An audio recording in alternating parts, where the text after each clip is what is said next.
G'day.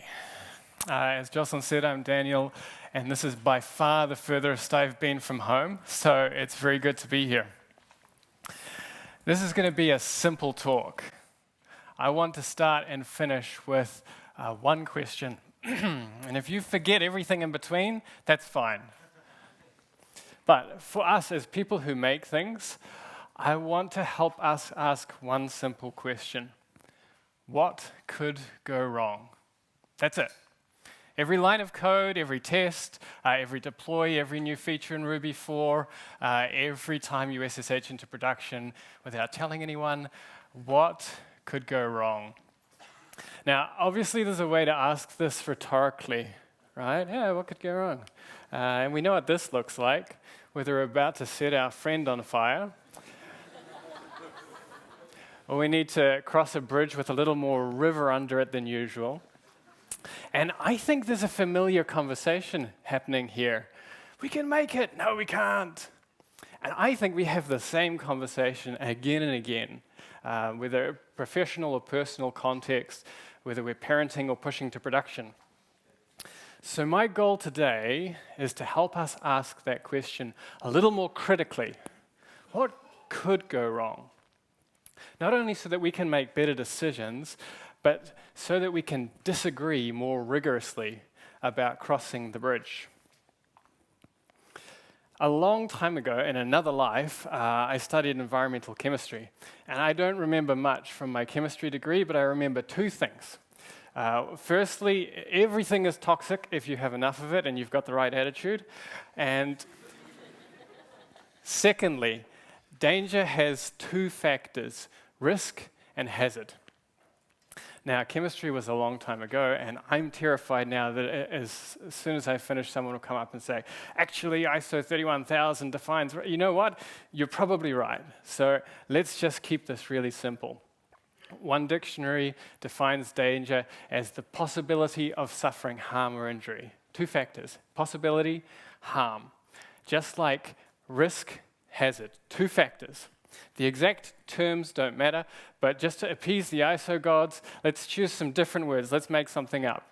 The dangerousness of something is determined by its likeliness and its badness, right? They all rhyme. We can remember that. Ultimately, I want us to ask, what could go wrong? And then how likely is it?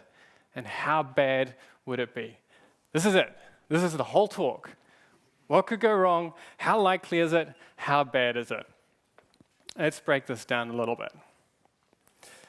If I tried to walk across a balance beam about 1 meter off the floor, I'm very confident that I could do that. But if we put that beam at the same height as some famous towering local landmark like the Tour Montparnasse, no amount of money would convince me to, I have thought about that pretty hard, no amount of money would convince me to walk across it. And I think the difference is intuitive for most people, but let's break down what's actually changing here. I think the likeliness of falling stays about the same. If anything, I am far more motivated to step accurately, but the badness changes dramatically. From that height, I'd hit the ground about 200 kilometers per hour. So the scenario is more dangerous, not because falling is more likely, but because the badness goes from a sore ankle to je suis splat. And let's return to our disagreement on the bridge, right? What are we really disagreeing about here? Sure, everyone agrees that the bridge collapsing would be really bad, but maybe one of us thinks, it's not going to happen, and someone thinks it's definitely going to collapse. And we get to the heart of the disagreement. It's about the likeliness. Or maybe we agree 100%, water is definitely going to hit the car. But maybe someone thinks, yeah, that won't be too bad, and someone thinks it's going to break the car. Now, I have no idea how cars or rivers or bridges work. But you can see, as we identify what could actually go wrong, and we separate out the badness and the likeliness, we can start to disagree more robustly about the danger. Everyone agrees it would be very bad if we died. We just ultimately disagree how likely that is. Which brings me to, who's heard of micromorts? Yeah, a few hands, a few nods. A micromort is a defined quantum or a defined amount of dangerousness. So it's a 1 in a million chance of death. The likeliness is 1 in a million, and the badness is a single death. So we get micromort data for travel, and we see here that per kilometer, flying is by far the safest way to travel. This is all sourced from Wikipedia, so I don't know, take it with a grain of salt. It's all made up. Similarly, for recreational risks, we can see here that scuba diving, marathon running, skydiving are all about the same, which surprises me because I've run a couple of marathons and I have dived out of the sky, and they did not seem equally dangerous. We've also got some crazy dangerous sports. Base jumping is notoriously risky. And then last time I checked, Mount Everest had 223 fatalities from 5,500 descents. So there's your micromort danger. To put these risks in perspective, though, according to the World Health Organization, France in 2017, the risk of childbirth to the mother, the maternal mortality rate, is an order of magnitude riskier than skydiving. And that's pretty good by world standards. But that surprised me in terms of that relative risk, right? That doesn't really match the story that I tell myself about these things. And the more I've researched these statistics, the more surprised I am how wrong my stories are. And it's at this point that I start to realize how often my perception of danger isn't driven by knowledge, but it's driven by my discourses and my social narratives. Because underneath all of this logic, we have to remember we have the brains of social primates. 2,500 years ago, Aristotle said that a human is by nature a social animal. And modern neuroscientists like Matthew Lieberman seem to agree. He argues that the human brain has been primed by evolution to view the world in predominantly social terms. And so it seems that our neural biology is much more wide for a social kind of cognition and much less for the statistical cognition that we need for risk assessment. One of the most common ways that I see us make this mistake is the tendency to fixate on a single factor when we're thinking about danger.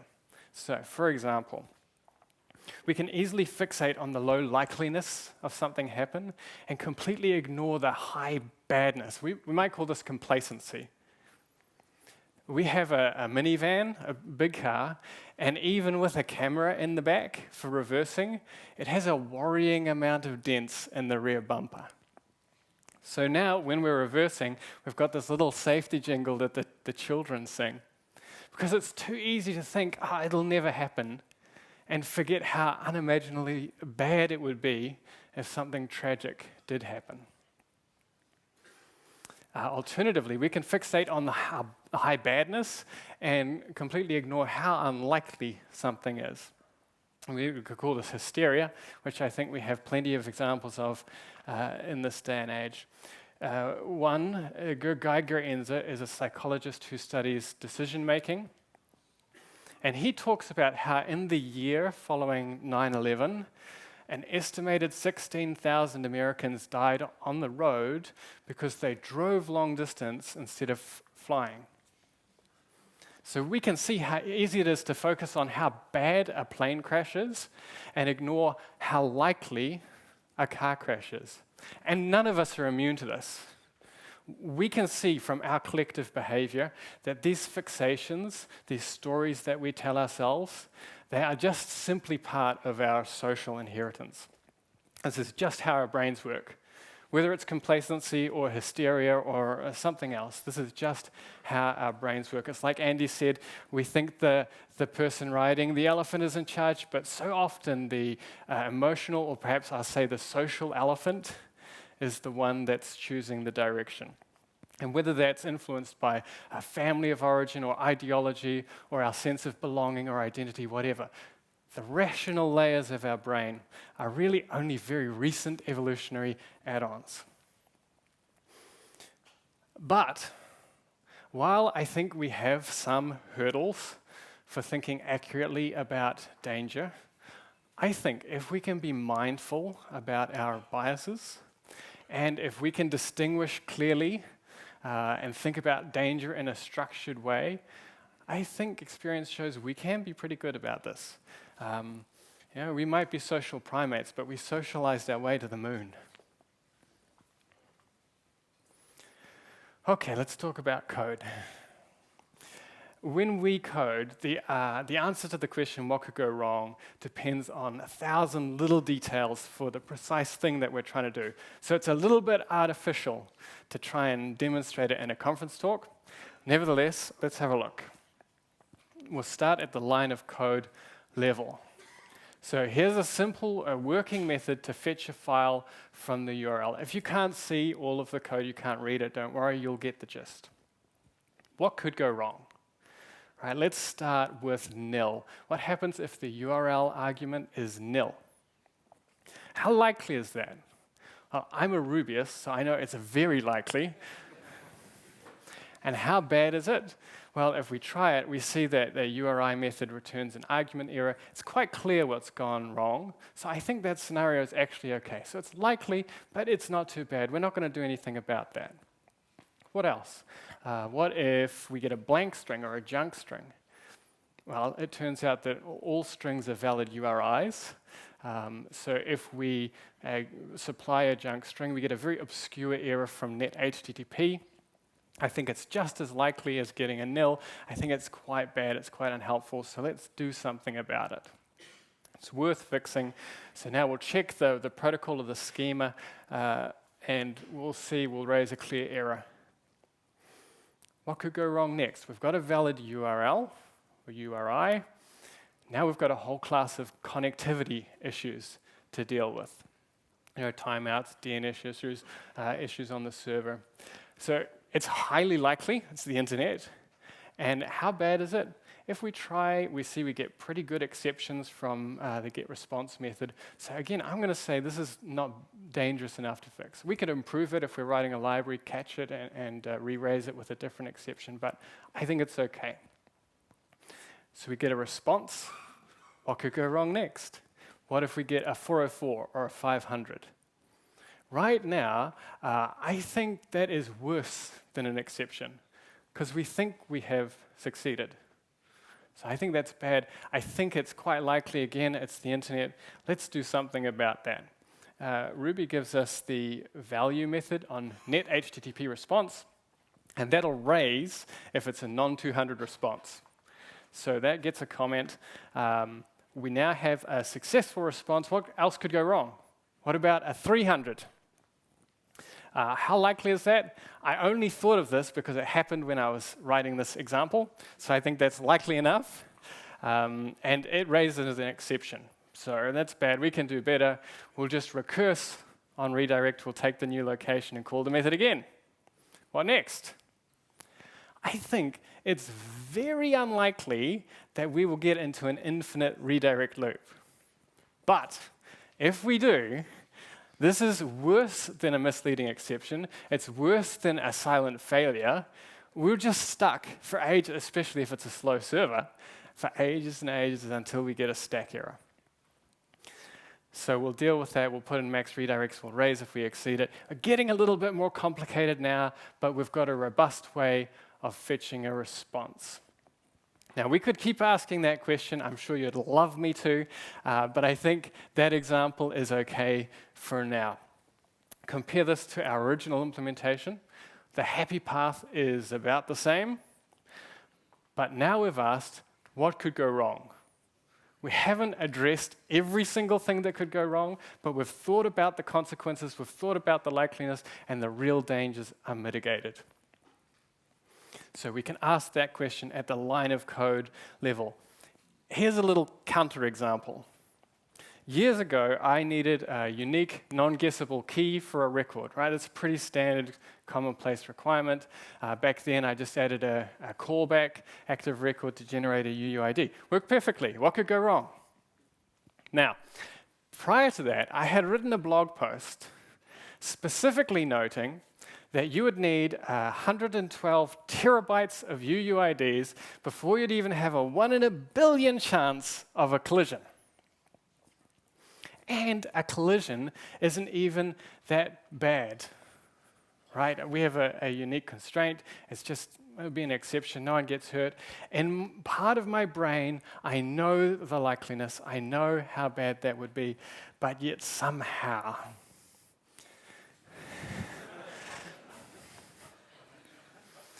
there's no way I should have bothered with that commit. But the part of my brain that lets me sleep at night is not the same part of my brain that calculates danger. And that's just how it is. Okay, let's take a different angle.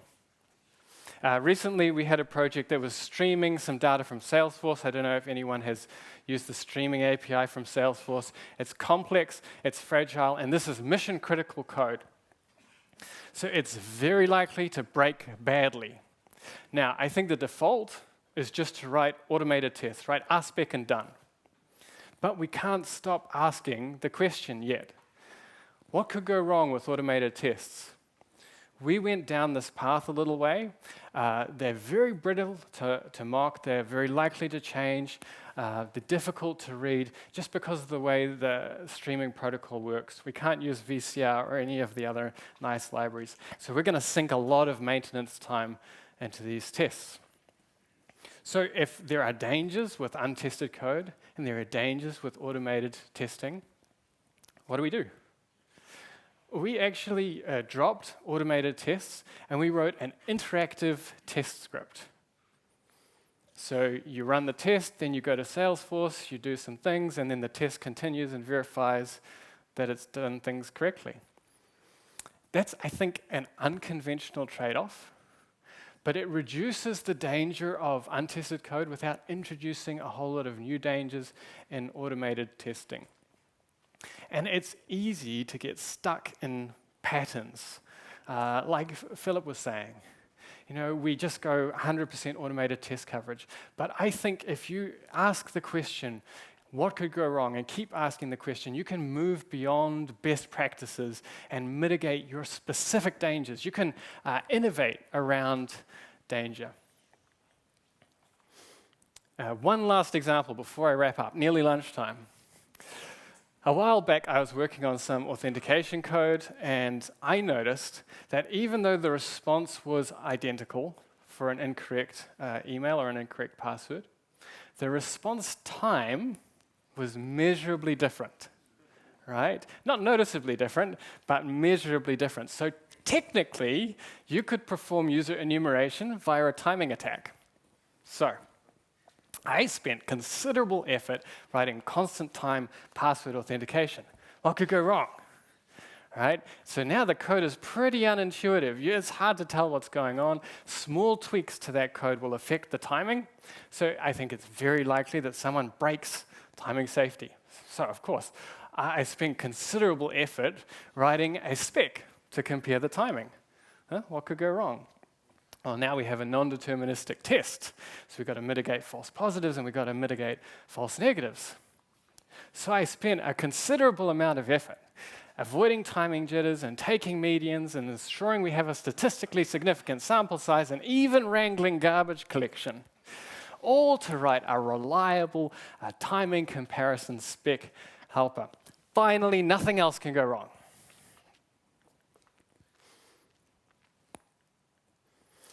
The thing is, I never even stopped to ask the question in the first place. In the context of this project, user enumeration wasn't a big deal. In fact, today we have two-step authentication where you put your email in first. It's low badness, it's low likeliness, this is low danger. You know the real reason why I wrote all of those hundreds of lines of quite complex and very beautiful code? Ego, right? Because I wanted to prove I could. My patterns of social cognition overrode my rational cognition. And you don't notice it at the time, right? It's only when you're looking for examples for a conference talk months later. And I can now say, since the last time I did this talk, all of that code is gone. So, the subtle science of coding for failure, I think that's the title of the talk.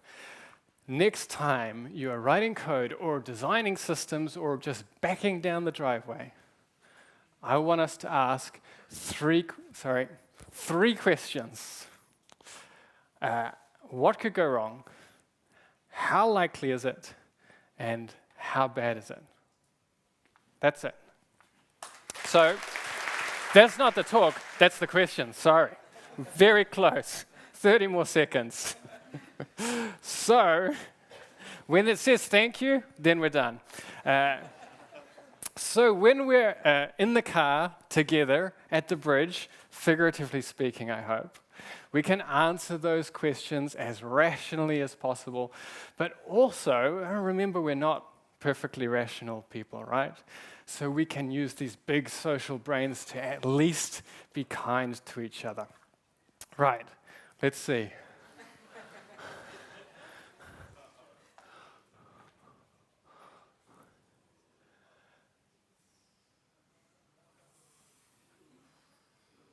Oh, every time.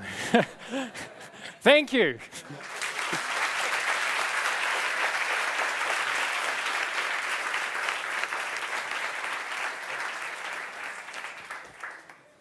So, if any question?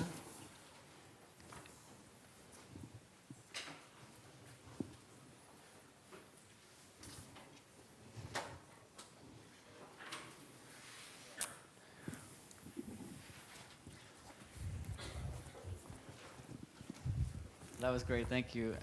The part about the likeliness reminded me about the recency bias. Do you have any thoughts on how to try to mitigate that, or when trying to evaluate the likeliness? Yeah, I think that's one of the big challenges, particularly when we are doing new things. We can kind of say what could go wrong and get a sense for how bad that is. I think that's the easier question to answer. But a lot of the time, what we should be thinking about is, do I actually have confidence about how likely this is? And what is my assumptions of likeliness based on? And often that is just our intuition. And in particular, part of this talk I've done before, one of the points is that the fact that something has gone right in the past does not indicate how likely it is to go right in the future. So it's a difficult question to answer. I think we've just got to try as much as possible to base that on data where we have it and be really aware of those kind of biases where we can.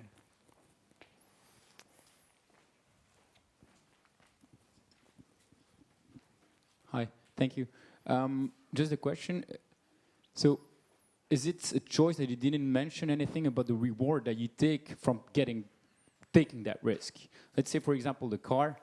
Maybe the guy, he could have gone to another bridge, but he would have taken him like an hour or something.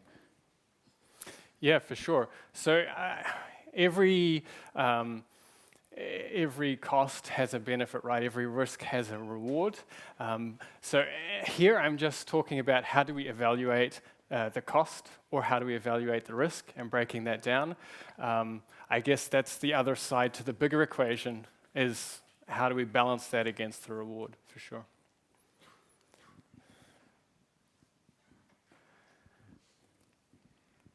When we're talking about security risks, let's say in the example with the URL that you showed, someone could submit, if it's a user submitted string, it could point to a corrupted file or something. Can you really do the product with likeliness that someone will, can you define a frequency? In a normal operation, users do not submit injection strings, but if they want to hack you, they will, with a probability of 1. So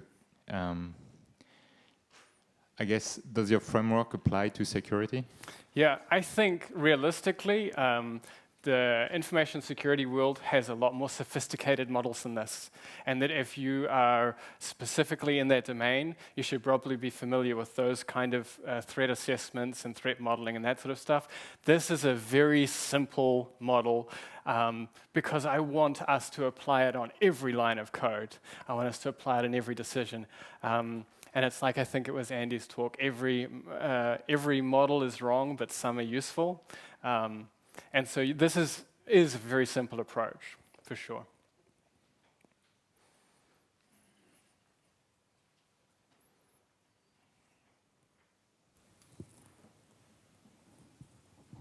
No more question? Okay, so what we said just before about laptop, what could go wrong? So you have to likeliness. Yeah.